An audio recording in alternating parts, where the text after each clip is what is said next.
പത്രോസിൻ്റെ രണ്ടാം ലേഖനം 1-ാം അധ്യായത്തിൻ്റെ ആദ്യത്തെ 4 വാക്യങ്ങൾ വായിച്ചു നമുക്ക് ആരംഭിക്കാം. 2 Peter chapter 1 verses 1-4. 2 പത്രോസ് 1-ാം അധ്യായം 1 മുതൽ 4 വരെയുള്ള വാക്യങ്ങൾ. യേശുക്രിസ്തുവിൻ്റെ ദാസനും അപ്പോസ്തലനുമായ ശിമോൻ പത്രോസ് നമ്മുടെ ദൈവത്തിൻ്റെയും രക്ഷിതാവായ യേശുക്രിസ്തുവിൻ്റെയും നീതിയാൽ ഞങ്ങൾക്ക് ലഭിച്ചതുപോലെ അതേ വിലയേറിയ വിശ്വാസം ലഭിച്ചവർക്ക് എഴുതുന്നത്, ദൈവത്തിൻ്റെയും നമ്മുടെ കർത്താവായ യേശുവിൻ്റെയും പരിജ്ഞാനത്തിൽ നിങ്ങൾക്ക് കൃപയും സമാധാനവും വർദ്ധിക്കുമാറാകട്ടെ. തൻ്റെ മഹത്വത്താലും വീര്യത്താലും നമ്മെ വിളിച്ചവൻ്റെ പരിജ്ഞാനത്താൽ അവൻ്റെ ദിവ്യശക്തി ജീവനും ഭക്തിക്കും വേണ്ടിയതൊക്കെയും നമുക്ക് ദാനം ചെയ്തിരിക്കുന്നുവല്ലോ. അവയാൽ അവൻ നമുക്ക് വിലയേറിയതും അതിമഹത്വമായ വാഗ്ദത്തങ്ങളും നൽകിയിരിക്കുന്നു. ഇവയാൽ നിങ്ങൾ ലോകത്തിൽ മോഹത്താലുള്ള നാശം വിട്ടൊഴിഞ്ഞിട്ട് ദിവ്യ സ്വഭാവത്തിന് കൂട്ടാളികളായി തീരുവാൻ ഇടവരും. ഇതിൻ്റെ 1 മുതൽ 11 വരെയുള്ള വാക്യങ്ങളാണ് നമ്മുടെ ചിന്തയ്ക്ക് വിഷയീഭവിപ്പിക്കുവാൻ ആഗ്രഹിക്കുന്നത്. ആദ്യത്തെ 4 വാക്യങ്ങൾ വായിച്ചതേ ഉള്ളൂ, ബാക്കി വാക്യങ്ങൾ നമുക്ക് പിന്നാലെ വായിക്കാം. 1-ാം അധ്യായത്തിൻ്റെ 1 മുതൽ 11 വരെയുള്ള വാക്യങ്ങളിൽ 3 പ്രധാനപ്പെട്ട കാര്യങ്ങളാണ് പറഞ്ഞിരിക്കുന്നത്. അതിൻ്റെ ആദ്യത്തെ 4 വാക്യങ്ങളിൽ ദൈവം നമുക്ക് നൽകിയിരിക്കുന്ന അനുഗ്രഹങ്ങൾ, വിഭവങ്ങൾ, the resources God has given us, അതാണ് വേഴ്സസ് 1-4. അതിൻ്റെ 5 മുതൽ 7 വരെയുള്ള വാക്യങ്ങളിൽ ഈ അനുഗ്രഹങ്ങൾ നമുക്ക് ലഭിച്ചിരിക്കുന്നത് കൊണ്ട് നാം നിർവഹിക്കേണ്ട ഉത്തരവാദിത്വങ്ങൾ, റെസ്പോൺസിബിലിറ്റീസ്, നമ്മുടെ ഉത്തരവാദിത്വങ്ങൾ. 3-ാമത് അതിൻ്റെ താഴത്തെ ഭാഗത്തേക്ക് നാം വരുമ്പോൾ അതിൻ്റെ 8 മുതലുള്ള വാക്യങ്ങളിൽ റിവാർഡ്സ് ഫോർ ഗോഡ്ലി ലിവിങ്, ദൈവഭക്തിയുള്ള ജീവിതം കൊണ്ട് നമുക്ക് സാധിക്കുന്ന, നമുക്ക് ലഭിക്കുന്ന പ്രതിഫലങ്ങൾ. അങ്ങനെ 3ആയിട്ട് ഈ ഭാഗത്തെ നമുക്ക് വ്യക്തമായിട്ട് തിരിക്കാം. ആദ്യത്തെ ഭാഗം റിസോഴ്സസ്, ദൈവം നമുക്ക് നൽകിയിരിക്കുന്ന അനുഗ്രഹങ്ങൾ. 2-ാമത്തെ ഭാഗം ദൈവഭക്തിയായി ജീവിക്കുവാൻ നമ്മുടെ ഭാഗത്തുനിന്ന് ഉണ്ടാകേണ്ട ഉത്തരവാദിത്വങ്ങൾ, റെസ്പോൺസിബിലിറ്റീസ്. 3-ാമത് അങ്ങനെ ദൈവഭക്തിയായി ജീവിച്ചാൽ നമുക്ക് ലഭിക്കുന്ന പ്രതിഫലങ്ങൾ, റിവാർഡ്സ്. ഈ 3 കാര്യങ്ങളാണ് ഈ ഭാഗത്ത് ഉള്ളത്. 5 കാര്യങ്ങൾ ദൈവം നമുക്ക് നൽകിയതായിട്ട് ഇതിൻ്റെ ആദ്യത്തെ 4 വാക്യങ്ങളുണ്ട്. 1-ാമത് നമുക്ക് വിലയേറിയ വിശ്വാസം ലഭിച്ചു. We received or we obtained a precious faith. അത് 1-ാം വാക്യത്തിലുണ്ട്. ആ ലഭിച്ചു എന്നുള്ള വാക്കിനെ കുറിച്ചാണ് ഞാൻ കഴിഞ്ഞ ആഴ്ച പ്രധാനമായി പറഞ്ഞത്. നമ്മുടെ എന്തെങ്കിലും കഴിവ് കൊണ്ട് ലഭിച്ചതല്ല. അവിടെ ലഭിച്ചു എന്ന് ഉപയോഗിച്ചിരിക്കുന്ന വാക്ക് ഒരു പ്രത്യേക വാക്കാണ്. നമ്മുടെ യാതൊരു യോഗ്യതയും പ്രയത്നവും ഇല്ലാതെ ദൈവത്തിന്റെ കൃപയാൽ മാത്രം ലഭിച്ചു എന്നാണ് ആ ലഭിച്ചു എന്നുള്ള വാക്കിന്റെ അർത്ഥം. നമുക്ക് ഈ വിശ്വസിക്കാനുള്ള കഴിവ് ലഭിച്ചതും വിശ്വാസ വിഷയം നമ്മുടെ നാട്ടിൽ പ്രസംഗിക്കപ്പെടുവാനും അത് കേൾക്കുവാനും നമുക്കിടയായത് ദൈവത്തിന്റെ വലിയ കരുണയാണ് എന്നുള്ളതാണ് നാം ഓർത്തത്. 2-ാമത്തെ കാര്യവും നാം ഓർക്കുകയുണ്ടായി. അതിന്റെ 3-ാം വാക്യത്തിൽ നമുക്ക് ലഭിച്ച വിളി, the call that we have received, നമുക്ക് ലഭിച്ച വിളി. വിളിയെക്കുറിച്ച് പല കാര്യങ്ങൾ പുതിയ നിയമത്തിൽ പറഞ്ഞിട്ടുണ്ട്. അതിൽ ചില കാര്യങ്ങൾ നമ്മൾ ഓർക്കുകയുണ്ടായി. ആ വിളിയെക്കുറിച്ച് സ്വർഗീയ വിളി എന്ന് എബ്രായർ 3:1 പറഞ്ഞിട്ടുണ്ട്. വിശുദ്ധ വിളി എന്ന് 2 തിമോത്തിയോസ് 1:9 പറഞ്ഞിട്ടുണ്ട്. അന്ധകാരത്തിൽ നിന്ന് അത്ഭുത പ്രകാശത്തിലേക്കുള്ള വിളി എന്ന് 1 പത്രോസ് 2:9 പറഞ്ഞിട്ടുണ്ട്. കൃപയാലുള്ള വിളി എന്ന് ഗലാത്യർ 1:16 പറഞ്ഞിട്ടുണ്ട്. കർത്താവിന്റെ കൂട്ടായ്മയിലേക്കുള്ള വിളി എന്ന് 1 കൊരിന്ത്യർ 9 പറഞ്ഞിട്ടുണ്ട്. അവന്റെ മഹത്വം പ്രാപിപ്പാനുള്ള വിളിയെന്ന് 2 തെസ്സലോനിക്കർ 2:14 പറഞ്ഞിട്ടുണ്ട്. ആ വിളിയെക്കുറിച്ച് ഇനി കൂടുതൽ വിശദമായിട്ട് ഞാൻ പറയാൻ ആഗ്രഹിക്കുന്നില്ല. പുതിയ നിയമത്തിൽ അനേക ഭാഗത്ത് നമുക്ക് ലഭിച്ച വിളിയുടെ അനുഗ്രഹങ്ങളെ കുറിച്ച് പറഞ്ഞിട്ടുണ്ട്. അപ്പോൾ ദൈവം നമുക്ക് തന്ന റിസോഴ്സസിൽ 2 എണ്ണമാണ് കഴിഞ്ഞ ആഴ്ച നാം ചിന്തിച്ചത്. 1, നമുക്ക് ദൈവം വിശ്വാസം തന്നു, അതുകൊണ്ടാണ് നമ്മൾ രക്ഷിക്കപ്പെട്ടത്. 2, ദൈവം നമ്മെ വിളിച്ചു, അതുകൊണ്ടാണ് നമ്മൾ ദൈവമക്കളായി ആയി തീർന്നത്. ഇനി 3-ാമത് ദൈവം നമുക്ക് നൽകിയിരിക്കുന്ന റിസോഴ്സിനെ കുറിച്ച് അതിന്റെ 3-ാം വാക്യത്തിലുണ്ട്. അത് അവന്റെ ദിവ്യ ശക്തി. God has given us his divine power. ദൈവം നമുക്ക് തന്റെ ശക്തി നൽകി. Divine power. എന്താ ഡിവൈൻ പവർ എന്ന് പറഞ്ഞാൽ? ദിവ്യശക്തി എന്ന് പറഞ്ഞാൽ God's omnipotence at work for us and in us. ദൈവത്തിന്റെ സർവശക്തി നമുക്ക് വേണ്ടി നമ്മിൽ ദൈവം വ്യാപരിപ്പിച്ചു തരുന്നു. ഈ ഭാഗത്തെ പ്രധാന വിഷയം എന്നുള്ളത് ആത്മീക വളർച്ചയാണ്. Spiritual growth and godly living. ആത്മീക വളർച്ചയും ഭക്തി ജീവിതവും, അതാണ് 1 മുതൽ 11 വരെയുള്ള വാക്യങ്ങളുടെ വിഷയം. അപ്പോൾ ആത്മീയ ജീവിതം നയിക്കുവാൻ, ആത്മീയ വളർച്ചയ്ക്കും ഭക്തിയായി ജീവിക്കുവാൻ ദൈവം നമുക്ക് 5 കാര്യങ്ങൾ തന്നു. 1, നമുക്ക് വിശ്വാസം തന്നു. 2, നമുക്ക് വിളി തന്നു. 3, ഭക്തി ജീവിതം നയിക്കാനായിട്ട് ദൈവം തന്റെ ശക്തി നമുക്ക് തന്നിട്ടുണ്ട്. His unlimited power is at our disposal.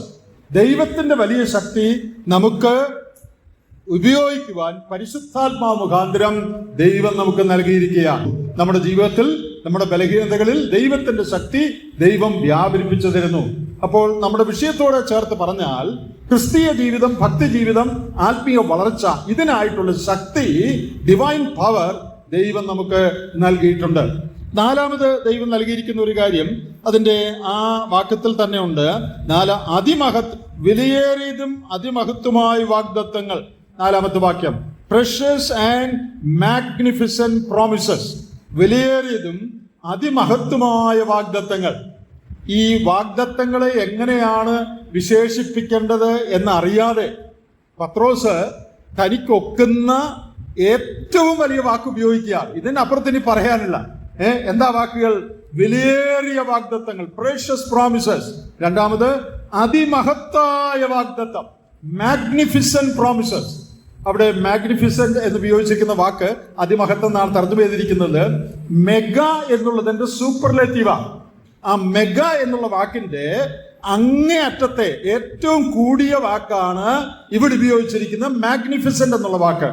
അപ്പൊ ദൈവത്തിന്റെ വാഗ്ദത്തങ്ങൾ വിലയേറിയതാണ്. പിന്നെ മെഗായുടെ അങ്ങേയറ്റത്തെയാണ് എന്ന് പറഞ്ഞാൽ മാഗ്നിഫിസന്റ് ആണ്. മലയാളത്തിൽ അതിമഹത്തായ വാഗ്ദത്തം. ഈ മാഗ്നിഫിസന്റ് എന്നുള്ള ഈ വാക്ക് പുതിയ നിയമത്തിൽ ഒറ്റ പ്രാവശ്യം ഉപയോഗിച്ചിട്ടുള്ളൂ. വേറെ എങ്ങും ഈ വാക്ക് വന്നിട്ടില്ല. അപ്പോൾ ദൈവം നമുക്ക് നൽകിയിരിക്കുന്ന വാഗ്ദത്തങ്ങൾ, അതിനെക്കുറിച്ച് തന്നെ ഒത്തിരി കാര്യങ്ങൾ പറയാനുണ്ട്. എന്നാൽ അതിലേക്ക് ഇപ്പോൾ ഞാൻ പോകുന്നില്ല. ദൈവം നമുക്ക് നൽകിയിരിക്കുന്ന ആയിരക്കണക്കിന് വാഗ്ദത്തങ്ങൾ വേദപുസ്തകത്തിലുണ്ടെന്നാണ് ദൈവദാസന്മാർ പറയുന്നത്. നമ്മുടെ ക്രിസ്തീയ ജീവിതത്തിൽ നാം വഴി നടക്കുമ്പോൾ വാഗ്ദത്തങ്ങളെ ചവിട്ടിയെ ഓരോ ചുവടും മുമ്പോട്ട് വെക്കാൻ ഒക്കുവെന്ന് ഒരു ദൈവദാസൻ പറഞ്ഞിട്ടുണ്ട്. എവിടെ ചവിട്ടിയാലും വാഗ്ദത്തമാണ്. വേദപുസ്തകം മുഴുവൻ വാഗ്ദത്തമാണ്. പഴയ നിയമത്തിൽ അനേക വാഗ്ദത്തങ്ങൾ, പുതിയ നിയമത്തിൽ അനേക വാഗ്ദത്തങ്ങൾ. എന്തിനേ വാഗ്ദത്തം നമുക്ക് തന്നിരിക്കുന്നത്? ഭക്തിയായി ജീവിക്കുവാൻ, നമ്മുടെ ആത്മീക വളർച്ചയ്ക്ക്.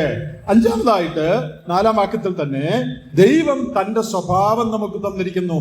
ഡിവൈൻ നേച്ചർ, ദൈവിക പ്രകൃതി. ഇവിടെ അത് ഉപയോഗിച്ചിരിക്കുന്നത് ദിവ്യ സ്വഭാവം എന്ന. ആദാമിന്റെ പാപ സ്വഭാവം മാത്രം ഉണ്ടായിരുന്നവരായിരുന്നു നമ്മൾ. നാം രക്ഷിക്കപ്പെട്ടപ്പോൾ നമ്മുടെ പാപങ്ങൾ മോചിക്കപ്പെട്ടു എന്ന് മാത്രമല്ല, ദൈവത്തിന്റെ സ്വഭാവം തന്നെ ദൈവം നമുക്ക് തന്നിരിക്കുക. നമ്മിൽ ചിലർക്ക് തന്നിരിക്കുകയല്ല, എല്ലാവർക്കും, രക്ഷിക്കപ്പെട്ട എല്ലാവർക്കും ദൈവത്തിന്റെ സ്വഭാവം ദൈവം നൽകിയിരിക്കുക. God has given his nature to all his children. ദൈവത്തിന്റെ എല്ലാ മക്കൾക്കും ദൈവം ദിവ്യ സ്വഭാവം തന്നിരിക്കുക. അതുകൊണ്ടാണ് ഇന്ന് വിശുദ്ധമായിട്ട് നമുക്ക് ജീവിക്കാൻ ഒക്കുന്നത്. ഈ ലോകത്തിൽ പാപങ്ങളുണ്ട്, പരീക്ഷകളുണ്ട്. ഈ ജഡത്തിലാണ് നമ്മൾ ജീവിക്കുന്നത്. പാപത്തിലേക്കുള്ള വലിയ പ്രേരണ ഉണ്ട്. അതെല്ലാം ഉണ്ടെങ്കിലും ഈ ദിവ്യ സ്വഭാവം നമ്മുടെ ഉള്ളിലുള്ളത് കൊണ്ടും ദൈവത്തിന്റെ ശക്തി നമ്മിൽ വ്യാപരിക്കുന്നത് കൊണ്ടും നമുക്ക് വിശുദ്ധമായി ജീവിക്കാനായിട്ട് സാധിക്കും. അപ്പോൾ ഈ ഭാഗത്ത് പറഞ്ഞിരിക്കുന്ന 3 വാക്യം ഒന്ന് ശ്രദ്ധിച്ച്, ജീവനും ഭക്തിക്കും വേണ്ടിയത് ഒക്കെയും ദാനം ചെയ്തിരിക്കുന്നു. God has given us all that we need to live a godly life. അപ്പോൾ ആദ്യത്തെ 4 വാക്യങ്ങളുടെ ചുരുക്കം ഇതാ. എന്താ അത്? ദൈവഭക്തിയായി ജീവിക്കുവാൻ, ആത്മീയമായി വളരുവാൻ ഈ ലോകത്തിൽ നമുക്ക് വേണ്ടതെല്ലാം ദൈവം നമുക്ക് തന്നിരിക്കുന്നു. എന്തൊക്കെയാ എല്ലാം എന്ന് പറയുന്നത്? വിശ്വാസം തന്നു, വിളി തന്നു, ദിവ്യശക്തി തന്നു, വിലയേറിയ വാഗ്ദത്തങ്ങൾ തന്നു, അവന്റെ സ്വഭാവവും നമ്മുടെ ഉള്ളിൽ തന്നു. നമുക്ക് വേണ്ടിയത് ഒക്കെയും എന്നാണ് ഇവിടെ പറഞ്ഞിരിക്കുന്നത്. ജീവനും ഭക്തിക്കും വേണ്ടിയത് ഒക്കെയും. ഇനി എനിക്ക് ഇന്നതൂടെ ഉണ്ടായിരുന്നെങ്കിൽ ഭക്തിയായിട്ട് ജീവിക്കായിരുന്നു എന്ന് ആർക്കും പറയാൻ സാധിക്കുകയില്ല. മറ്റൊരു കാര്യം, ഇനി നമുക്കൊന്നും വേണ്ട, എല്ലാം തന്നിട്ടുണ്ട്. ഭക്തിയായി ജീവിക്കാതിരിക്കാൻ യാതൊരു എക്സ്ക്യൂസും ഈ ലോകത്തിൽ വിശ്വാസിക്കില്ല. ഞാൻ കഴിഞ്ഞ ആഴ്ച ഓർപ്പിച്ചു, ഒന്നുകൂടെ പറയാം. ദൈവഭക്തിയായും വിശുദ്ധിയായും ജീവിക്കുന്നതിന് അങ്ങനെ എന്നെക്കൊണ്ട് ജീവിക്കാൻ ഒക്കെ ഇല്ല എന്ന് പറയുന്നതിന് ഒരു ഒഴികഴിവും ഒരു വിശ്വാസിക്ക് പറയാനില്ല. എല്ലാ വിശ്വാസികൾക്കും, all of us are expected to live a godly life. Why? Because we have been given all necessary resources for that. അതിനാവശ്യമുള്ളതെല്ലാം ദൈവം തന്നിരിക്കുന്നുകൊണ്ട് ഭക്തിയായിട്ട് ജീവിക്കാതിരിക്കുന്നതിന് ഒരു ഒഴികഴിവും നമുക്ക് പറയാനായിട്ട് സാധിക്കയില്ല. അപ്പോൾ ആദ്യത്തെ ഭാഗം നമുക്ക് അവിടെ കൊണ്ട് നിർത്താം. ദൈവം നമുക്ക് ഭക്തിയായി ജീവിക്കാൻ നൽകിയിരിക്കുന്ന നന്മകൾ, അനുഗ്രഹങ്ങൾ, വിഭവങ്ങൾ, റിസോഴ്സസ്. ഇനി നമുക്ക് രണ്ടാമത്തെ ഭാഗത്തേക്ക് പോകാം. രണ്ടാം ഭാഗം അതിന്റെ 5 മുതൽ 7 വരെയുള്ള വാക്യങ്ങളാണ്. എന്താ രണ്ടാം ഭാഗം? അവർ responsibilities with regard to a godly life. ദൈവഭക്തിയായി ജീവിക്കുന്നതിനോടുള്ള ബന്ധത്തിലുള്ള നമ്മുടെ ഉത്തരവാദിത്വങ്ങൾ എന്താണ് നമുക്ക് നോക്കാം. അതിന്റെ 5 മുതൽ വായിക്കാം. അത് നിമിത്തം, ഏത് നിമിത്തം? അത് നിമിത്തം, ഇംഗ്ലീഷിൽ for this reason. For which reason? മോളിൽ പറഞ്ഞിരിക്കുന്ന റീസൺ. എന്താ മോളിൽ പറഞ്ഞിരിക്കുന്ന റീസൺ? നമുക്ക് ഭക്തിയായി ജീവിക്കേണ്ടതെല്ലാം ദൈവം തന്നിരിക്കുന്നു. Because we have been given all that we need to live a godly life. അതാണ് അത് നിമിത്തം. ഏത് നിമിത്തം? നമുക്ക് ലഭിച്ചിരിക്കുന്ന ഈ 5 വിഭവങ്ങൾ നിമിത്തം, 5 അനുഗ്രഹങ്ങൾ നിമിത്തം നിങ്ങൾ ചില കാര്യങ്ങൾ ചെയ്യണം. അതാണ് അടുത്ത് പറയുന്നത്. അതുകൊണ്ടാണ് നമ്മുടെ ഉത്തരവാദിത്വങ്ങൾ എന്ന തലക്കെട്ട് നമ്മൾ അതിന് കൊടുത്തത്. നിങ്ങൾ ചില കാര്യങ്ങൾ ചെയ്യണം. നിങ്ങൾ എന്ത് ചെയ്യണം? നിങ്ങൾ സകല ഉത്സാഹവും കഴിക്കണം. ഇംഗ്ലീഷ് പുസ്തകത്തില് ഡിലിജൻസ് എന്നുള്ള വാക്കാണ് ഉത്സാഹത്തിന് ഉപയോഗിച്ചിരിക്കുന്നത്. Giving all diligence. ഡിലിജൻസ് എന്നുള്ള വാക്ക്, ഉത്സാഹം എന്നുള്ള വാക്ക് മടി എന്നുള്ള വാക്കിന്റെ എതിർപദമാണ്. Diligence is the opposite word for laziness. മടി എന്നുള്ളതിന്റെ വിപരീത പദമാണ് ഉത്സാഹം എന്ന് പറയുന്നത്. അത് നിമിത്തം ഈ അനുഗ്രഹങ്ങൾ നമുക്ക് ലഭിച്ചിരിക്കുന്നതുകൊണ്ട് നിങ്ങൾ സകല മടിയും കളഞ്ഞ് സകല ഉത്സാഹവും കഴിക്കണം. അപ്പോൾ ഡിലിജൻസ് എന്ന് പറഞ്ഞാൽ അതിന്റെ അർത്ഥം എന്താണ്? Make every possible effort. നിങ്ങളെ കൊണ്ട് ഒക്കുന്ന സകല പരിശ്രമവും കഴിക്കണം. ഇന്റൻസീവ്ലി എക്സേർട്ട് യുവർ സെൽഫ്. നിങ്ങൾ പരമാവധി ശക്തി ഉപയോഗിക്കണം. Make maximum effort. പരമാവധി ചെയ്യാവുന്നത് നിങ്ങൾ ചെയ്യണം. അതാണ് സകല ഉത്സാഹവും കഴിച്ചെന്ന് പറഞ്ഞിരിക്കുന്നത്. പ്രിയപ്പെട്ടവരെ, ദൈവം ഈ അനുഗ്രഹങ്ങളെല്ലാം നമുക്ക് ക്രിസ്തുവിൽ നൽകിയിരിക്കുന്നുണ്ട്. അതിന് സ്തോത്രം പറഞ്ഞുകൊണ്ടിരുന്ന പോരാ. ഞായറാഴ്ച കൊടുക്കുമ്പോൾ കർത്താവേ ക്രിസ്തുവിൽ എനിക്ക് എല്ലാ അനുഗ്രഹവും തന്നുകൊണ്ട് സ്തോത്രം എന്ന് പറഞ്ഞ് വീട്ടിൽ പോയാൽ പോരാ. സ്തോത്രം പറയണം. പക്ഷേ എന്താ ചെയ്യേണ്ടത്? ഈ അനുഗ്രഹം ലഭിച്ചിരിക്കുന്നുണ്ട്. ആ അനുഗ്രഹങ്ങൾ പ്രവൃത്തിപഥത്തിൽ കാണിക്കുവാൻ സകല ഉത്സാഹവും നമ്മൾ കഴിക്കണം. അത് നമ്മുടെ ഭാഗത്തു നിന്ന് ഉണ്ടാകേണ്ടതായ നമ്മുടെ ഒരു ഉത്തരവാദിത്വമാണ്. Make every possible effort. ഒക്കുന്ന സകല പരിശ്രമവും കഴിക്കണം. ഇവിടെ പരിശ്രമം കഴിക്കണമെന്ന് പറയുന്നത് രക്ഷിക്കപ്പെടാനുള്ള പരിശ്രമമല്ല. നാം രക്ഷിക്കപ്പെട്ടത് കൊണ്ട് വിശുദ്ധ ജീവിതം നയിക്കുവാൻ പരിശ്രമിക്കണം. അപ്പൊ നമ്മുടെ സ്വന്തം ശക്തിയിലാണോ പരിശ്രമിക്കുന്നത്? അല്ല, സ്വന്തം ശക്തിയിലല്ല. കാരണം എന്താ? 5 കാര്യം ദൈവം നമുക്ക് തന്നു. ആ കഴിവുകളിൽ, ആ കൃപയിൽ ആശ്രയിച്ചാണ് നമ്മൾ പരിശ്രമിക്കേണ്ടത്. നമ്മുടെ സ്വന്തം ശക്തിയിൽ ക്രിസ്തീയം നയിക്കാൻ പരിശ്രമം കഴിക്കണമെന്നല്ല പറയുന്നത്. ഈ 5 കാര്യങ്ങൾ ലഭിച്ചത് കൊണ്ട് അതുപയോഗിച്ച് അത് പ്രവൃത്തിപഥത്തിൽ കൊണ്ടുവരണം. എന്നിട്ട് എന്ത് ചെയ്യണം? സകല പരിശ്രമവും കഴിച്ചിട്ട് താഴോട്ട് നിങ്ങൾ വായിക്കുമ്പോൾ 7ന്റെ ഒടുവിൽ അതിന്റെ അടുത്ത വെർബ് ഫോം ഉണ്ട്, അതിന്റെ ക്രിയാപദമുണ്ട്. നിങ്ങൾ കൂട്ടിക്കൊള്ളണം. അപ്പൊ നമുക്ക് ഇങ്ങനെ പറയാം, അതു നിമിത്തം ഈ അനുഗ്രഹം ലഭിച്ചിരിക്കുന്നതുകൊണ്ട് നിങ്ങൾ എല്ലാ മടിയും കളഞ്ഞ് സകല പരിശ്രമവും കഴിക്കണം. എന്തിനാ പരിശ്രമം കഴിക്കേണ്ടത്? ചില കാര്യങ്ങൾ കൂട്ടുക. ഇംഗ്ലീഷിൽ ആഡ് എന്ന് ഉപയോഗിച്ചിട്ടുണ്ട്, സപ്ലൈ എന്ന് ഉപയോഗിച്ചിട്ടുണ്ട്. ചില കാര്യങ്ങൾ ഒന്നിനോട് ഒന്ന് കൂട്ടുക. അവിടെ കൂട്ടുക എന്ന് ഉപയോഗിച്ചിരിക്കുന്ന വാക്കിന് ഗിവ് ലാവിഷ്ലി എന്നാണ് അർത്ഥം. എന്താ ലാവിഷ്? ഭയങ്കര ലാവിഷ് ആയിട്ട് കൊടുത്തു എന്ന് പറഞ്ഞാൽ എന്താ ഇതിന്റെ അർത്ഥം? സമൃദ്ധിയായിട്ട് കൊടുത്തുന്ന, അളവില്ലാതെ കൊടുത്തുന്ന. അപ്പോൾ അവിടെ കൂട്ടണം, സപ്ലൈ ചെയ്യണമെന്ന് പറഞ്ഞിരിക്കുന്നത് അളവില്ലാതെ സമൃദ്ധമായിട്ട് നിങ്ങളത് കൂട്ടണം, സമൃദ്ധിയായിട്ട് കൂട്ടണം. ഇവിടെ 1-2 കാര്യങ്ങൾ ഈ ബന്ധത്തിൽ പറയാൻ ഞാൻ ആഗ്രഹിക്കുക.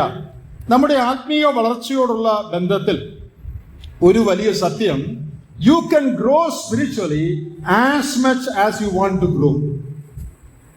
ഇത് വലിയൊരു സ്റ്റേറ്റ്മെന്റ് ആയിപ്പോ ഞാൻ പറഞ്ഞു. എന്താ അത്? ഒരാൾക്ക് എന്തുമാത്രം വേണമെങ്കിലും ആത്മീയമായിട്ട് വളരാം. എനിക്ക് ഇത്രയേ വളരാനൊക്കൂ എന്നൊരാൾക്ക് പറയാനില്ല. ക്രിസ്തു എന്ന തലയോളം വളരാം. നമ്മൾ ആരും ക്രിസ്തുവിനെ പോലെ ലോകത്തിൽ വെച്ചാകില്ലെന്ന് നമുക്കറിയാം. അപ്പൊ നമുക്ക് പരിധിയില്ല. ഞാനിപ്പോൾ ഇത്രയൊക്കെ വളർന്നു, ഇത്രയും വളർന്നാൽ മതി, ഇനി കൂടുതലൊന്നും വളരേണ്ട കാര്യമില്ല എന്നാരും പറയരുത്. You can grow as much as you want to grow spiritually. ആത്മീകമായിട്ട് എത്ര വേണമെങ്കിലും വളരാം. എന്താ അങ്ങനെ പറയാൻ കാര്യം? അതിനുള്ള 5 റിസോഴ്സ് നമുക്ക് തന്നിട്ടുണ്ട്. അതിനുള്ള എല്ലാ കഴിവും അനുഗ്രഹവും തന്നിട്ടുണ്ട്. അതുകൊണ്ടാണ് എത്ര വേണമെങ്കിലും അത് ഉപയോഗിച്ച് വളരാമെന്ന് പറയുന്നത്. ഇപ്പോൾ ഒരു ക്രൂഡായിട്ടുള്ള ഒരു ലളിതമായ ഒരു ഉദാഹരണം പറഞ്ഞാൽ, നമ്മുടെ ബന്ധത്തിൽപ്പെട്ട ഒരാള് കോടീശ്വരനാണെന്ന് വിചാരിക്കുക, അനേക കോടികൾ കണക്കില്ലാത്ത പണമുള്ള ഒരാള്, അയാളുടെ പണം ബാങ്കിൽ ഇട്ടിട്ട് അയാളുടെ ചെക്ക് ബുക്ക് ഒപ്പിട്ട് നമുക്ക് തന്നിരിക്കുകയാണ്. എത്ര കാശ് വേണേലും എടുത്തു എന്ന് പറഞ്ഞ് നമ്മളെ തന്നിരിക്കുകയാണെന്ന് വിചാരിക്കുക. അങ്ങനെ അത് ചെയ്യല, നീ അങ്ങനെ ചെയ്തെന്ന് വിചാരിക്കുക. അപ്പോ എന്തുമാത്രം ലക്ഷറി ആയിട്ട് ജീവിക്കണം, എന്തുമാത്രം സമൃദ്ധിയായിട്ട് ജീവിക്കണമെന്ന് ഇനി തീരുമാനിക്കുന്ന ആരാ? തന്നയാളല്ല തീരുമാനിക്കുന്നത്. അയാളുടെ ഭാഗം കഴിഞ്ഞു. അയാള് കോടിക്കണക്കിന് രൂപ ബാങ്കിലിട്ട് ചെക്കും സൈൻ ചെയ്ത് കയ്യിലേപ്പിച്ചാണ്ട് നിനക്ക് ഇഷ്ടം പോലെ ഉപയോഗിച്ചത്. ഇനി ഞാൻ പാപ്പരായി ജീവിച്ചതിന്റെ ഉത്തരവാദിത്വം ആർക്കാം? ഇനി ഞാൻ പട്ടിണി കിടന്ന് ചത്തുപോയാൽ അതിന്റെ ഉത്തരവാദിത്വം ആർക്കാം? അയക്കാണോ? എനിക്ക്. ഞാൻ പട്ടിണി കിടന്ന് ചാകേണ്ട കാര്യമില്ല. കാരണം സമൃദ്ധമായിട്ട് ജീവനും ഭക്തിക്കും വേണ്ടിയത് ഒക്കെയും ദാനം ചെയ്തിരിക്കുന്നു. നമ്മുടെ ആത്മീയ ജീവിതത്തെ സംബന്ധിച്ച് ശരിയാ. ഏറ്റവും ആത്മീകമായി ജീവിക്കുവാൻ, സമാധാനത്തോടും സ്വസ്ഥതയോടും പാപത്തിന്റെ മേൽ ജയത്തോടും കൂടെ ജീവിക്കുവാൻ, ഭക്തി ജീവിതം നയിക്കുവാൻ വേണ്ടതെല്ലാം ദൈവം നമുക്ക് തന്നിരിക്കുന്നു. ഇനി നമ്മൾ എന്ത് ചെയ്യണം? നമ്മൾ സകല ഉത്സാഹവും കഴിച്ച് അതുപയോഗിച്ച് ആത്മീകമായിട്ട് വളരണം. പ്രിയപ്പെട്ടവരെ, ആത്മീകമായിട്ട് വളരാൻ നാം ഉത്സാഹം കഴിക്കുന്നുണ്ടോ? ആത്മീകമായിട്ട് വളരാൻ നാം എന്തുത്സാഹം കഴിക്കുന്നുണ്ട്? ദൈവസന്നിധിയിൽ ആത്മീയമായിട്ട് വളരാൻ എന്തൊക്കെയാ ചെയ്യേണ്ടത് നമുക്കറിയാം അല്ലേ? ദൈവസന്നിധിയിൽ സമയം ചെലവഴിക്കണം, അതാണ് ആത്മീയമായിട്ട് വളരാനുള്ള ഒരു മാർഗം. ദൈവവചനം വായിച്ച് ധ്യാനിക്കണം, അതാണ് വേറൊരു മാർഗം. ദൈവമക്കളുമായുള്ള കൂട്ടായ്മയിൽ പോകണം, അതാണ് മറ്റൊരു മാർഗം. ദൈവമക്കളുടെ കൂടിവരവുകളിൽ വരണം, അതാണ് വേറൊരു മാർഗം. കർത്താവിന്റെ വേലയിൽ പങ്കുകാരനാകണം, അതാണ് വേറൊരു മാർഗം. ഇങ്ങനെ അനേക മാർഗങ്ങളുണ്ട്. ആത്മീകമായിട്ട് വളരാൻ എന്തെല്ലാം നമുക്ക് ചെയ്യാമോ അതെല്ലാം ചെയ്യണമെന്നാണ് ഈ ഭാഗം നമ്മോട് നിഷ്കർഷിക്കുന്നത്. അപ്പോൾ നമ്മുടെ ഉത്തരവാദിത്വമാണ്. അപ്പൊ എന്താ നമ്മുടെ ഉത്തരവാദിത്വം? അത് നിമിത്തം തന്നെ നിങ്ങൾ സകല ഉത്സാഹവും കഴിച്ച്, എല്ലാ മടിയും കളഞ്ഞ്, പരമാവധി പരിശ്രമം കഴിച്ച് എന്ത് ചെയ്യണം? ചില കാര്യങ്ങൾ കൂട്ടിക്കൊള്ളണം. ധാരാളമായിട്ട്, ലാവിഷായിട്ട് നിങ്ങൾ കൂട്ടണം. ഇനി എന്തൊക്കെയാ കൂട്ടണ്ടേ എന്ന് പറഞ്ഞിട്ടുണ്ട്. വിശ്വാസത്തോട് വീര്യവും, വീര്യത്തോട് പരിജ്ഞാനവും, പരിജ്ഞാനത്തോട് ഇന്ദ്രിയജയവും, ഇന്ദ്രിയജയത്തോട് സ്ഥിരതയും, സ്ഥിരതയോട് ഭക്തിയും, ഭക്തിയോട് സഹോദരപ്രീതിയും, സഹോദരപ്രീതിയോട് സ്നേഹവും കൂട്ടിക്കൊള്ളുവേ. 7 കാര്യങ്ങൾ കൂട്ടണമെന്ന് അവിടെ പറഞ്ഞിട്ടുണ്ട്. ഞാൻ ആ 7 കാര്യങ്ങളെക്കുറിച്ച് ഇപ്പോൾ സംസാരിക്കാൻ പോകുന്നില്ല. കാരണം ആ 7 കാര്യങ്ങളെക്കുറിച്ച് പറയാൻ തുടങ്ങിയാൽ അത് വേറൊരു പഠനമായി പോകും. ഇതെന്റെ ഉദ്ദേശം, ഇന്നത്തെ ഉദ്ദേശം അതല്ലാത്തതുകൊണ്ട് അതിനെക്കുറിച്ച് ഞാൻ പറയുന്നില്ല. 7 കാര്യങ്ങൾ ഇത് മാത്രമേ പറയുന്നുള്ളൂ. ഇതെല്ലാം ക്രിസ്ത്യൻ വെർച്യൂസാ, ക്രിസ്ത്യൻ ക്വാളിറ്റീസാ, ക്രിസ്തീയ ഗുണങ്ങളാണ് ഈ പറഞ്ഞിരിക്കുന്ന 7 കാര്യങ്ങൾ. ഇന്ദ്രിയജയമുണ്ട്, സ്ഥിരതയുണ്ട്, ഭക്തിയുണ്ട്, സ്നേഹമുണ്ട്, സഹോദരപ്രീതിയുണ്ട്. These are all Christian quality. So add these Christian qualities to your life. നിന്റെ ജീവിതത്തോട് ഈ ക്രിസ്തീയ ഗുണങ്ങളെല്ലാം നീ കൂട്ടണം. അതാണ് നമുക്ക് നമ്മുടെ ഉത്തരവാദിത്വം. ദൈവം നമുക്ക് നൽകിയ 5 അനുഗ്രഹങ്ങൾ നമ്മൾ പറഞ്ഞു. പിന്നെ നമ്മുടെ ഉത്തരവാദിത്വങ്ങളാണ് ഈ ഭാഗത്ത് നമ്മൾ ഇപ്പോൾ വായിച്ചത് 5 മുതൽ 8 വരെ. അത് നിമിത്തം നാം ചെയ്യേണ്ട കാര്യങ്ങൾ, നമ്മൾ ചില കാര്യങ്ങൾ ചെയ്യണം. ദൈവം എല്ലാം ചെയ്താൽ നല്ലതായിരുന്നു അല്ലേ? പലപ്പോഴും അങ്ങനെയാണ് നമ്മുടെ വിചാരം, നമുക്കൊന്നും ചെയ്യാൻ കഴിയുകയില്ല. എന്നാൽ നാം ഒരു കാര്യം ഓർക്കണം, spiritual growth is always intentional, it is never accidental. ആത്മീക വളർച്ച മനഃപൂർവമായിട്ട് ഉണ്ടാക്കേണ്ടതാണ്, എതിർച്ചയാ ഭവിക്കുന്നതല്ല. ഞാൻ രാത്രി കിടന്നുറങ്ങിയപ്പോൾ ഞാൻ ആത്മീയനായി, അങ്ങനെ ഒരിക്കലും വരികയല്ല. ഞാൻ എല്ലാ ആഴ്ചയും യോഗത്തിന് വന്നപ്പോഴത്തേക്കും ഞാൻ അങ്ങ് ആത്മീയനായി, അങ്ങനെ വരികയല്ല. Spiritual growth is always intentional. It is never accidental. ആത്മീക വളർച്ച മനഃപൂർവമായി നമ്മുടെ ഭാഗത്തു നിന്ന് ഉള്ള പരിശ്രമം അല്ലെങ്കിൽ സഹകരണം കൊണ്ടേ സാധിക്കൂ. ഇംഗ്ലീഷിൽ ഇങ്ങനെ പറയാറുണ്ട്, growth takes cooperation. I must have cooperation with God's operation. ദൈവം എൻ്റെ ഉള്ളിൽ ഒരു ഓപ്പറേഷൻ നടത്തുക. ഓപ്പറേഷൻ എന്ന് പറഞ്ഞാൽ പ്രവർത്തനം. God is working an operation in me and I must have cooperation with that operation. ദൈവം എൻ്റെ ഉള്ളിൽ ചെയ്യുന്ന ആ ഓപ്പറേഷനിൽ ഞാൻ കോപ്പറേഷൻ കാണിക്കണം, ഞാൻ അതിൽ സഹകരണം കാണിക്കണം. ദൈവം ഈ 5 കാര്യങ്ങൾ തന്ന് നമ്മുടെ ഉള്ളിൽ വലിയൊരു ഓപ്പറേഷൻ നടത്താൻ ആഗ്രഹിക്കുന്നു. അപ്പൊ നമ്മുടെ ഭാഗം എന്താ? നമ്മുടെ ഭാഗത്ത് അതിന് നമ്മുടെ ഭാഗത്തുനിന്നും കോപ്പറേഷൻ ഉണ്ടാകണം. പ്രിയ സഹോദരന്മാരെ, നമ്മൾ ആത്മീയമായി എത്ര വേണേലും വളരാമെന്ന് നമ്മൾ പറഞ്ഞു. നമ്മൾ എന്തുകൊണ്ടാണ് വളരാത്തത്? ആത്മീയ ജീവിതത്തിൽ എന്തുകൊണ്ടാണ് നമുക്ക് വേണ്ടത്ര സന്തോഷവും സമാധാനവും ആകുലങ്ങളുടെ മേൽ ജയവുമില്ലാത്തത്? എന്തുകൊണ്ടാണ് പാപത്തിന്റെ മേൽ നമുക്ക് ജയം ലഭിക്കാത്തത്? ദൈവത്തിന്റെ കുഴപ്പമല്ല. നമ്മള് സൈൻ ചെയ്ത ചെക്ക് നമ്മൾ ബാങ്കിൽ കൊണ്ടുപോയി കാശെടുക്കുന്നില്ല. അതുകൊണ്ടാണ് പാപ്പരായിട്ട് ജീവിക്കുന്നത്. ദൈവം നമ്മെ സഹായിക്കട്ടെ. അപ്പൊ ഈ 2ാമത്തെ ഭാഗം നമ്മുടെ ഉത്തരവാദിത്വം ഓർപ്പിക്കുക. ദൈവം ചെയ്ത കാര്യമാണ് 1 മുതൽ 4 വരെ. 5 മുതൽ 8 വരെയുള്ള വാക്യങ്ങളിൽ നമ്മുടെ ഉത്തരവാദിത്വം, നാം അതിന്റെ വെളിച്ചത്തിൽ എന്ത് ചെയ്യണം, അതാണ് 2ാമത്തെ ഭാഗം, 5 മുതൽ 7 വരെയുള്ള വാക്യങ്ങൾ. ആട്ടെ, ഇനി നമുക്ക് 3ാമത്തെ ഭാഗത്തേക്ക് പോകാം. 3ാമത് നമ്മൾ വായിക്കുന്നത് 8ാം വാക്യം. ഇവ നിങ്ങൾക്കുണ്ടായി വർദ്ധിക്കുന്നു എങ്കിൽ, if you abound in these things, ഇവ നിങ്ങൾക്കുണ്ടായി വർദ്ധിക്കുന്നു എങ്കിൽ, അവിടെ വർദ്ധിക്കുക എന്ന് ഉപയോഗിച്ചിരിക്കുന്ന വാക്ക് overflowing, abound to the point of overflowing, നിറഞ്ഞ് കവിയത്തക്കവണ്ണം വർദ്ധിക്കുക എന്നാണ് ആ വാക്കിന്റെ ആശയം. ഇവ നിങ്ങൾക്കുണ്ടായി നിറഞ്ഞ് കവിയത്തക്കവണ്ണം അബൗണ്ട് ചെയ്താൽ, വർദ്ധിക്കുന്നു എങ്കിൽ നിങ്ങൾക്ക് കിട്ടാൻ പോകുന്ന നന്മകൾ അല്ലെ പ്രതിഫലങ്ങളാണ് ഇനിയത്തെ വിഷയം. അതാണ് 3ാമത്തെ വിഷയം, നമുക്ക് ലഭിക്കാൻ പോകുന്ന പ്രതിഫലങ്ങൾ. അപ്പോൾ ഈ ക്രിസ്ത്യൻ വെർച്യൂസ്, ക്രിസ്തീയ ഗുണങ്ങൾ ഉത്സാഹം കഴിച്ച് നമ്മിൽ പരിശുദ്ധാത്മാവിന്റെ സഹായത്തോടെ, ദൈവം നൽകിയ 5 കാര്യങ്ങളുടെ സഹായത്തോടെ ഈ കാര്യങ്ങൾ നമ്മുടെ ഉള്ളിൽ നാം വർദ്ധിപ്പിച്ചാൽ ചില നന്മകൾ നമുക്കുണ്ടാകും. We will get some rewards if we abound in these Christian qualities. എന്തൊക്കെയാണ് നന്മകൾ, പ്രതിഫലങ്ങൾ എന്നാണ് ഇനി പറയാൻ പോകുന്നത് അടുത്ത വാക്യങ്ങൾ. എന്താ? 1ാമത് പറഞ്ഞിരിക്കുന്നത്, ഇവ നിങ്ങൾക്കുണ്ടായി വർദ്ധിക്കുന്നുവെങ്കിൽ നിങ്ങൾ നമ്മുടെ കർത്താവായ യേശുക്രിസ്തുവിന്റെ പരിജ്ഞാനം സംബന്ധിച്ച് ഉത്സാഹമില്ലാത്തവരും നിഷ്ഫലന്മാരും ആയിരിക്കയില്ല. അത് നെഗറ്റീവായിട്ടാണ് പറഞ്ഞിരിക്കുന്നത്, അത് പോസിറ്റീവായിട്ട് എടുത്തേ. അപ്പോ ഇവ നിങ്ങൾക്ക് വർദ്ധിച്ചാൽ നിങ്ങൾ ഉത്സാഹമുള്ളവരായിരിക്കും, പിന്നെ നിങ്ങൾ ഫലം കായ്ക്കുന്നവരായിരിക്കും. അവിടെ ഉപയോഗിച്ചിരിക്കുന്ന വാക്ക് നിഷ്ഫലന്മാർ എന്നുള്ളതിന്, ഉത്സാഹമില്ലാത്തവർ എന്നുള്ളതിന് അവിടെ ഉപയോഗിച്ചിരിക്കുന്ന വാക്ക് ബാരൻ എന്നാണ്. ബാരൻ എന്ന് പറഞ്ഞാൽ യൂസ്ലെസ് എന്നാണ് അർത്ഥം. പ്രയോജനമില്ലാത്ത, ഇൻഇഫക്റ്റീവ്, ഈൽഡിങ് നോ റിട്ടേൺ, യാതൊരു പ്രതിഫലവും ലഭിക്കാത്ത, യാതൊരു ഗുണവുമില്ലാത്ത, നോട്ട് അക്കംപ്ലിഷിങ് എനിത്തിങ്, ഒന്നും സാധിക്കാത്ത, അതാണ് ആ വാക്കിന്റെ അർത്ഥം.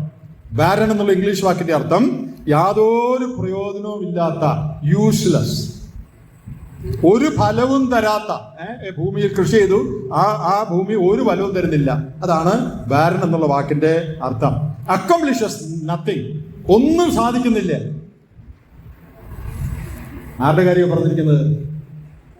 ഇത് വർദ്ധിക്കാത്ത ആളുകൾ, അതായത് ഈ പറഞ്ഞ ക്രിസ്ത്യൻ വെർച്യൂസ് വർദ്ധിക്കാതിരിക്കുന്ന ജീവിതങ്ങൾ എങ്ങനായിരിക്കും? ബാരനായിരിക്കും.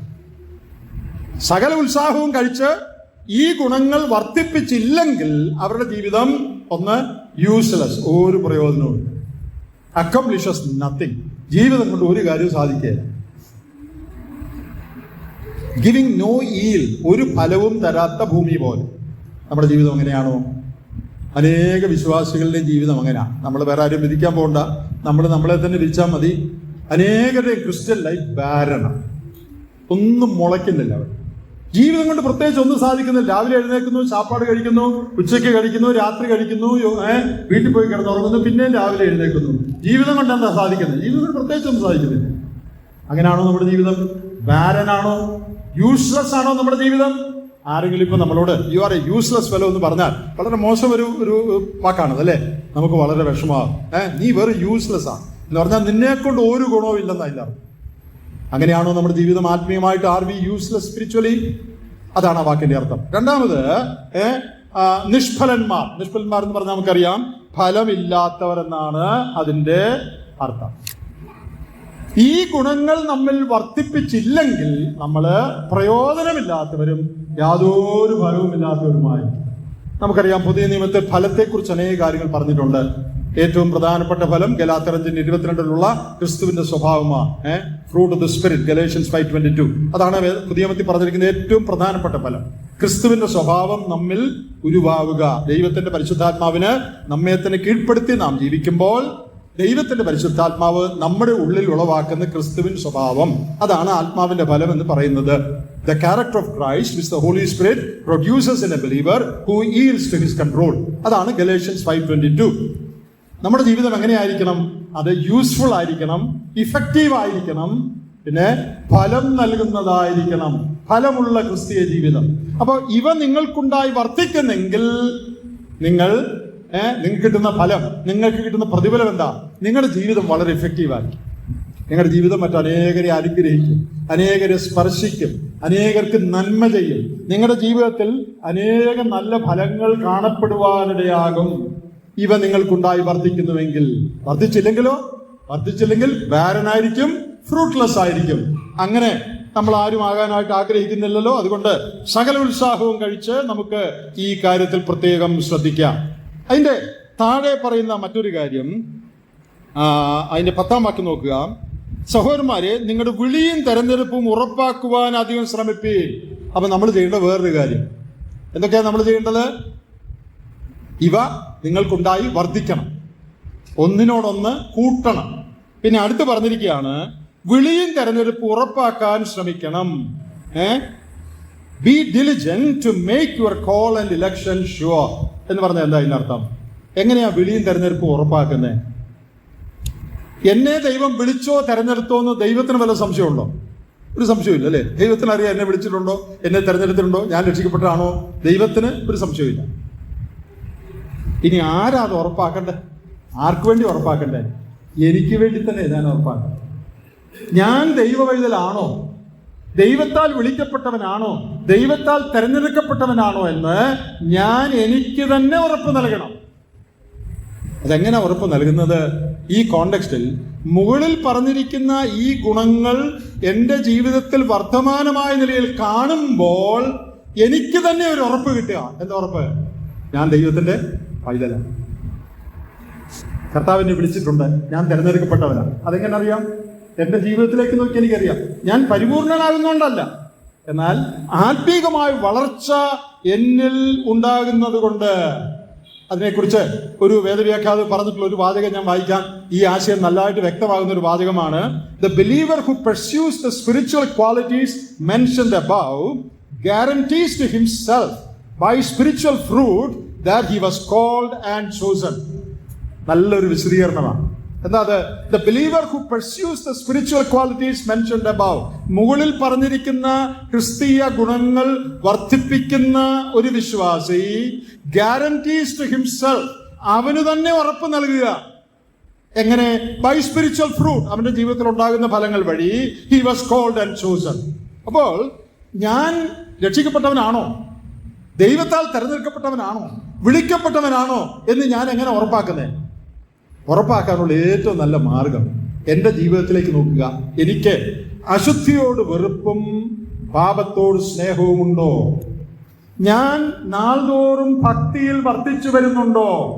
എൻ്റെ ജീവിതത്തിൽ ഫലങ്ങൾ കാണപ്പെടുന്നുണ്ടോ?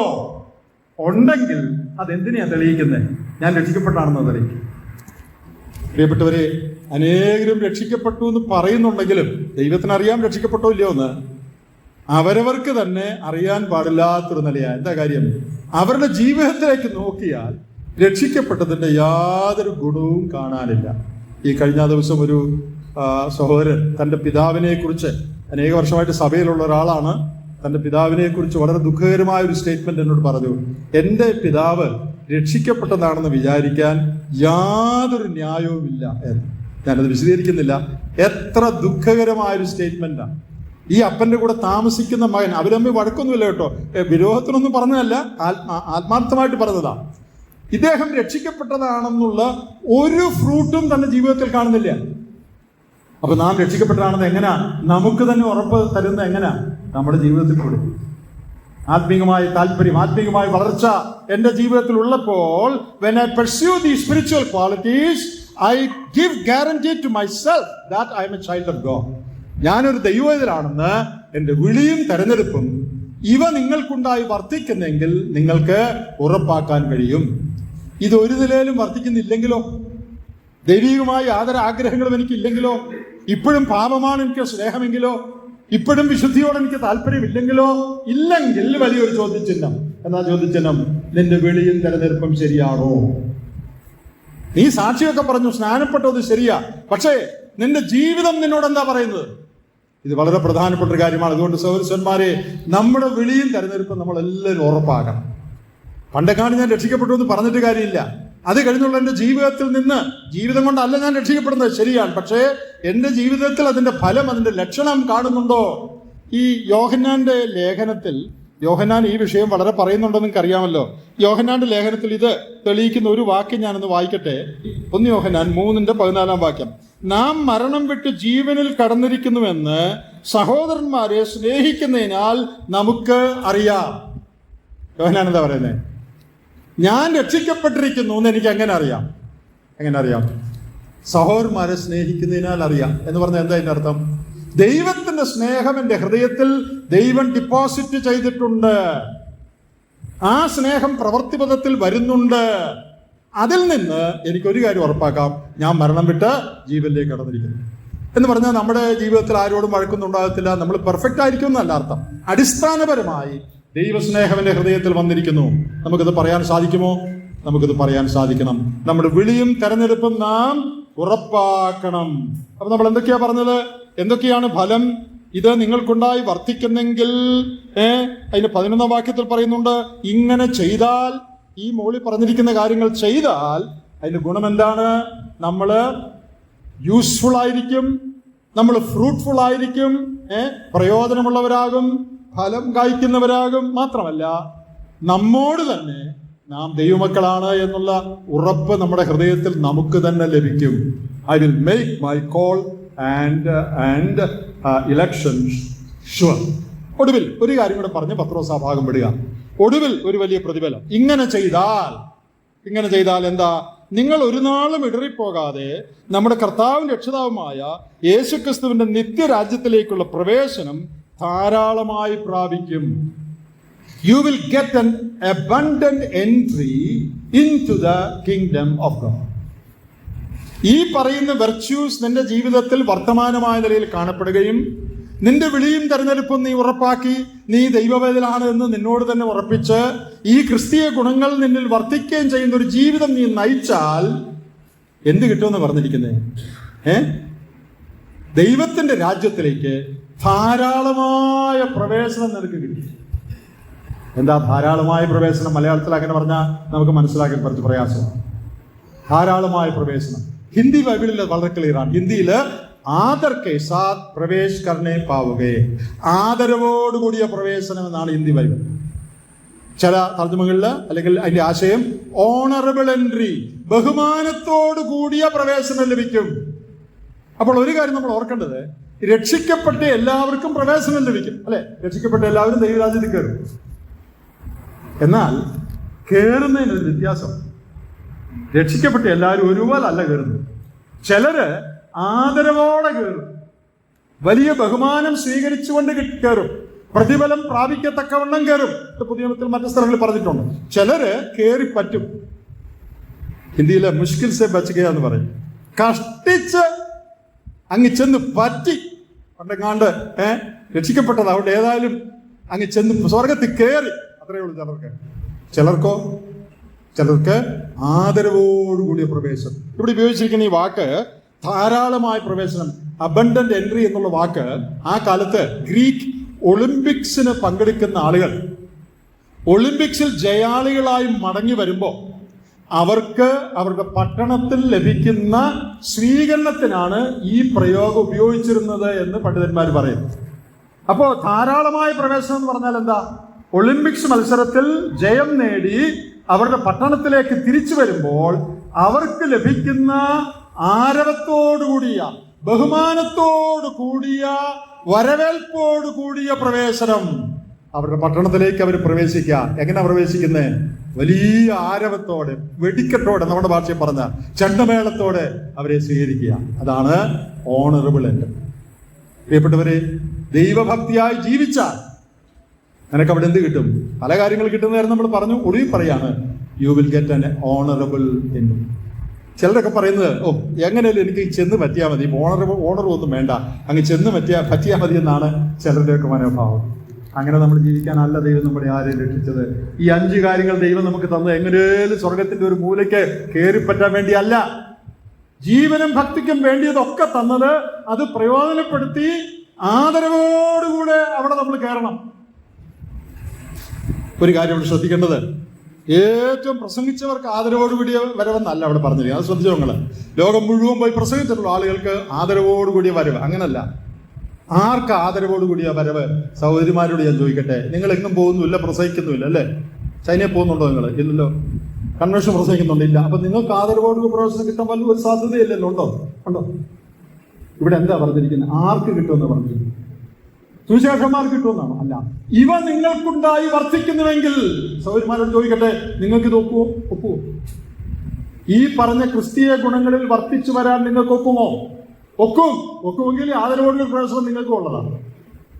ലോകം മുഴുവൻ പ്രസംഗിക്കുന്നവർക്കും കാണും, അത് ശരിയാ. പക്ഷേ പ്രത്യേകമായ ചില കൃപാവരമോ കഴിവോ പ്രയോഗിക്കുന്നവരുടെ കാര്യമല്ല. ഇവ നിങ്ങൾക്കുണ്ടായി വർദ്ധിക്കുന്നുവെങ്കിൽ ആദരവോടുകൂടി പ്രവേശനം നിങ്ങൾക്കുണ്ട്. വീട്ടിൽ നിന്ന് പുറത്തിറങ്ങാത്ത സഹോദരിക്കും ഒരു പട്ടണത്തിലും പോകാത്ത സഹോദരിക്കും ഈ പ്രവേശനം സാധിക്കും. ദൈവത്തിന് മുഖപക്ഷമില്ല. ഞാൻ 1-2 ഉദാഹരണങ്ങൾ കൂടെ പറഞ്ഞ് അവസാനിപ്പിക്കട്ടെ. ഡോക്ടർ ബില്ലിഗ്രഹാം മരിച്ച ഇടയ്ക്ക് ഞാൻ പണ്ടിവിടെ പറഞ്ഞിട്ടുണ്ട്, നിങ്ങൾ മറന്നു കാണുന്നത് ഞാൻ ഒന്നുകൂടെ പറയാം. ബില്ലിഗ്രഹാം മരിച്ച സമയത്ത് ഒരു കാർട്ടൂൺ, ഒരു മാസിക വന്നു. എന്നെ ഹൃദയത്തെ വളരെ സ്പർശിച്ച ഒരു കാർട്ടൂണാണ്. ആ കാർട്ടൂൺ ഇതാണ്. ഒരാൾ വരച്ചിരിക്കുകയാണ്. സ്വർഗത്തിന്റെ വാതിക്കൽ ബില്ലിഗ്രഹാം ഇങ്ങനെ സ്വർഗത്തിലോട്ട് കയറാൻ ഇങ്ങനെ വാതിക്ക് നിൽക്കുകയാണ്. അപ്പൊ സ്വർഗത്തിനകത്ത് നിറച്ച ആളുകളാണ്. ഈ ആളുകള് ഈ വാതിൽ കൂടി ഇങ്ങനെ എത്തി നോക്കിക്കൊണ്ടിരിക്കുക. ബില്ലിഗ്രാം വരുന്നത് ഇങ്ങനെ, അവരുടെ മുഖം കാണാം ആ പടത്തിൽ. എല്ലാവരും ഇങ്ങനെ നോക്കിക്കൊണ്ടിരിക്കുക ബില്ലിഗ്രാം വരുന്നത് കാണാൻ. ആ വാതിക്കൽ ഒരു ദൂതൻ നിൽപ്പുണ്ട്. ആ ദൂതൻ ബില്ലിഗ്രാമിനോട് പറയാണ്, come in sir, thousands are waiting inside to thank you. സാറേ വരണം, 1000കണക്കിന് ആളുകൾ നിങ്ങളോട് നന്ദി പറയാൻ ഇവിടെ വെയിറ്റ് ചെയ്തിരിക്കുകയാണ്. അതാണ് ആദരവോടുകൂടി പ്രവേശനം. 1000കണക്കിന് ആളുകൾ സ്വർഗത്തിൽ നിങ്ങൾക്ക് നന്ദി പറയാൻ, നിങ്ങൾ ഒരു രക്ഷിക്കപ്പെട്ടതാ, നിങ്ങൾക്ക് നന്ദി പറയാൻ 1000 പേര് ഇവിടെ വെയിറ്റ് ചെയ്യുക, നിങ്ങൾ വാ എന്നാ ദൂതൻ പറയുന്നതായിട്ടൊരു ഭാവനയിൽ ഒരാളെഴുതി. എത്രയോ വലിയൊരു സത്യമാണ്. FB മേയർ എന്ന പ്രസിദ്ധനായ വേദപണ്ഡിതൻ, അദ്ദേഹം ഈ വാക്യത്തെക്കുറിച്ച് പറഞ്ഞിരിക്കുന്ന ഒരു കമന്റ് ഞാൻ നിങ്ങളെ ഒന്ന് വായിച്ചു കേൾപ്പിക്കട്ടെ. അദ്ദേഹം നാം എങ്ങനെ പ്രവേശിക്കുമെന്നൊരു ചോദ്യം ചോദിക്കുക. Will you enter it saved so as by fire? തീയിൽ കൂടെ എന്ന പോലെ കഷ്ടിച്ച് രക്ഷപ്പെട്ടായിരിക്കുമോ നിങ്ങൾ അവിടെ കയറുന്നത്? Or to receive a reward? അതോ പ്രതിഫലം പ്രാപിക്കാനാണോ?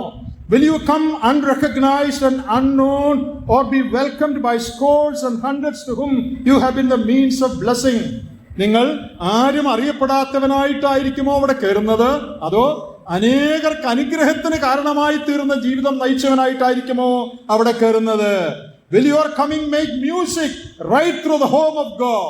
നിങ്ങളുടെ വരവ് സ്വർഗത്തിൽ വലിയ വാദ്യഘോഷം ഉയർത്തുമോ? This is the meaning of choral entrance.